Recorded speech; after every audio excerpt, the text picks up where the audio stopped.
Pero, kasi may ganyan mga lalaki. Ang pangit, lalo na sa babae, ang importante sa babae na maingay din sa kama. Ang pagiging maingay nyo, nakakatulong yan para tumaas ang libido ng mister nyo. Ang pangit kasi tinitira ka ng mister mo, ikaw misis, parang wala akong emosyon, parang baka sabihin ng misis, bakit na buhay ka ba?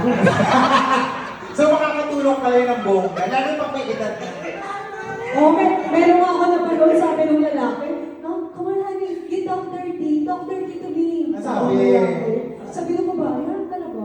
Paano? Sige, dakain. Dirty. Dirty naman yun. Pero sa madam mukhang wild, no? Ang dapat kayahin nyo ang mga hapon. Paano yun? Ang hapon, ang pinakamagaling, ang pinaka-adventurous pagdating sa kama. Paano ba? At saka, nanood kayo ng Japanese porn, yung hapon. Kaya ng blurred yun. Blurred, pero maganda yung pagdidig, yung mga lalaki. Sample na. Yung mga lalaki, ang lalaki ng boss, kundora ito sa lalaki. Hindi mo na sige na mga So meron ng mga lalaki. Parang World War ulit. Paano pag natapos yung lalaki? Tapos yung babae, nakakaloka pagkatapos. Paano? Yung mga babae, ang tataas ng tono. Paano sila?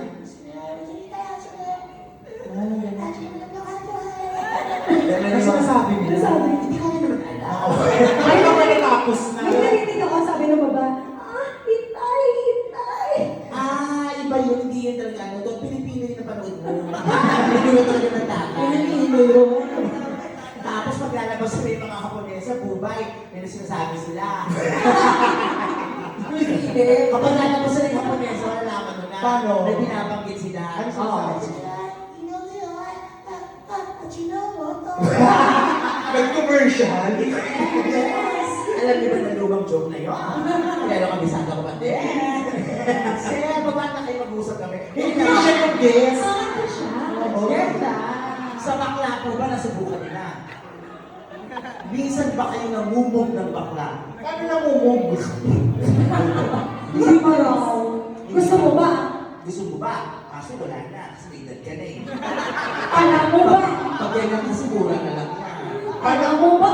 Bakit? Pag ganitong edad, bakit mura? Mautang na ang mga bakla ngayon. Alam na namin kung magkano ang presyo ng lalaki. Magkano? Pag may itsura, halimbawa kung anak mo, may itsura yan. Oo. O 5,000 yan. Ay, ang laki! Ang laki na kagad. Sino ba bang gwapo? May gwapo pa yata. Ito, si Sir, gwapo dito. Ang hirap na hirap ka makahanap. Kahit na may edad na yan, mga nasa ano pa rin yan, sa 7,000 pa. Ay, mahal. Ang mahal! Saan Si Sir. Ay, pag Taga Germany. may edad na kasi yan. Hindi na tumitigas yan. Magkano ganyan? Pag ganyan, pamaypay na, pamaypay na. Tapos iho.